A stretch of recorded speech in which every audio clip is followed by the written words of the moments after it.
How's it going?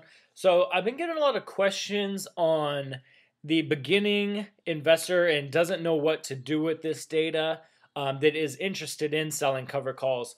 And before I start, I always recommend do not come in sell puts or sell put spreads or um, sell call spreads, all those things. If you've never ever sold options before, only do it with covered calls because there's no way you can actually lose money doing it. You can make less money, but you can never lose money. So please only do that route. So that's what we'll be talking about. Now, how to use this data, make it a little bit more simple. Let's come to the weeklies. This is going to be for traders only. That's why I have this up there, and just to show people, like if you are a long-term investor, like, man, I've been through their balance sheet. I know they got 66 billion in cash. I know this, I know that. What am I doing wrong? Let me go through the balance sheet again. Like, no, that's not the problem. Use this more as your answer, like, oh, okay, Wall Street in its games. Like, that's what you need to be looking at. And here's why it's range bound like that. So only use this data if you are that type of long-term investor, as, like, say for example you like to accumulate 100 shares at a time and you save up for that, um, or you like to accumulate $2,500 or 5,000, and so every 2 months, 6 months, a year, whatever it may be, you go and buy Apple shares. And so say Apple is trading in here's your ranges. It's probably going to be more this and that, but here's your ranges. And Apple is trading, say, right here, and you wanted to buy more.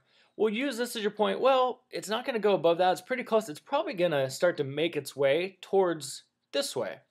And so wait till Apple gets, further, at least save yourself a few bucks. Or if you're wanting to sell some of your shares that you've held for a long time because you're buying a new car, kids going off to college or something, and Apple's trading right here or right here, well, maybe wait and see if you can get a little better price, because odds are that it's going to be coming down towards this. So that's really all I want you to use this for. Don't pay attention to any of this stuff. This is all just strictly for trading. Like, for example, me on a covered call side, I truly believe in Apple so much. I think it's going to, 40, 50 multiple. It needs to be every single month. And so this doesn't matter to me. I'm to the point where, no, Apple will prove you wrong. It's going way above this. Watch. And then we'll go from there. But that's why I'll pick whatever I think. Here's the data. Use it as you want. But if you're a long-term investor, just the name of the game is, who cares if you're getting 10 cents, 20 cents, a dollar? You want to keep your shares and you want to make a little bit of income while Apple's just staying stagnant to going down. You make 50 cents every single month over the next 30 years, you're going to be having Apple for darn near free. So come and sell where you think Apple is not going to be. Like, no way, it's not going to go above that. So if you think, like, we'll go to the July, but so the 380, be like, Apple's trading right here, but I know this product's coming out, or I know this. Come and sell the 380 and let them prove you wrong. There's nothing to lose here. That's the beauty of it. That's why if you know anyone with leaps or 100 shares or the equivalent of, they need to be selling.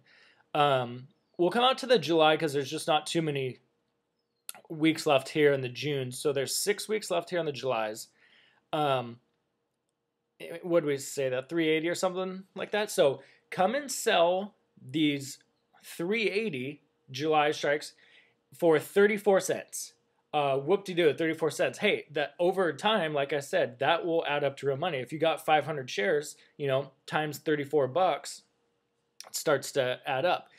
And then what we can do is, and when I talk about rolling something down, what you would do, how you would initiate this, say you have 500 shares, you would sell to open 5 contracts of the July 380s, and you would get, I'm just going to keep using this ask side. It would be on the bid. You would want to go the middle. You always don't let the market makers take you. Go ahead and test the waters, set it at this 34 level. And just don't ever go with this up. That's what they're offering for. No, just either go 32 or go. I just go with what the offer is. So put it out there. Sell to open 5 contracts. So it'd be against your 500 shares. There's no more money you need. There's no nothing. It's covered. There's no risk of losing money. You take in $34 per 100 shares. And so say Apple does nothing, but you were thinking it's going to go to 380, and the market proves you wrong, and 2 weeks go by.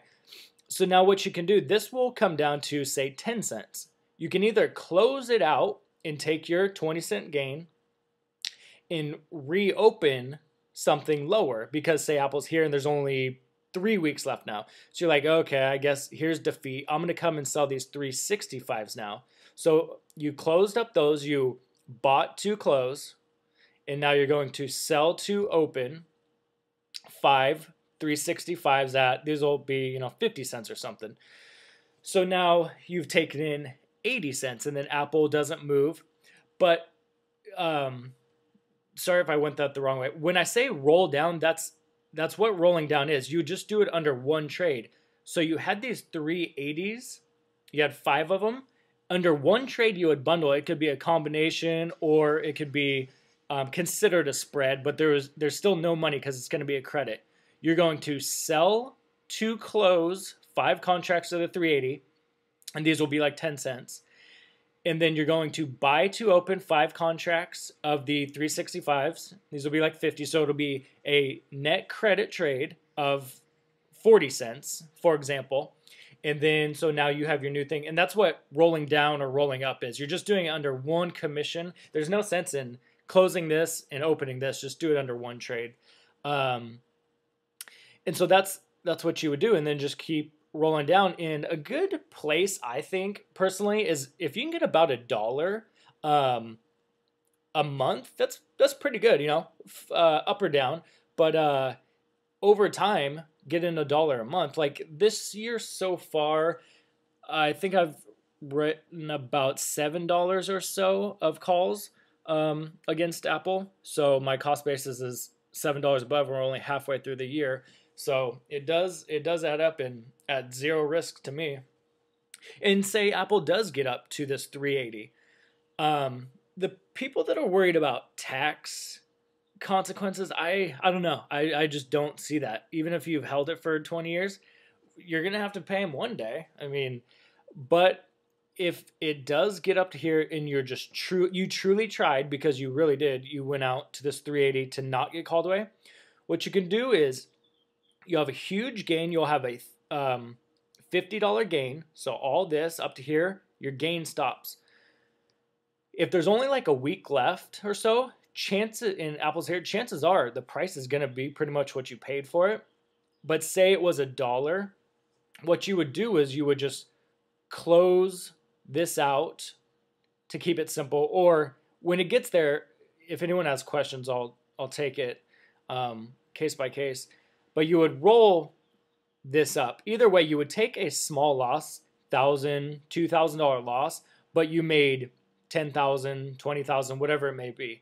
So, and for the people that are looking for tax breaks, there you go. You're taking a loss and you never took this gain. So you always kept your shares and you took this loss because you sold it at 34 and you had to buy it back at $1. So you took, that 65-cent loss. Hopefully that wasn't too complicated. I didn't plan on going that in depth.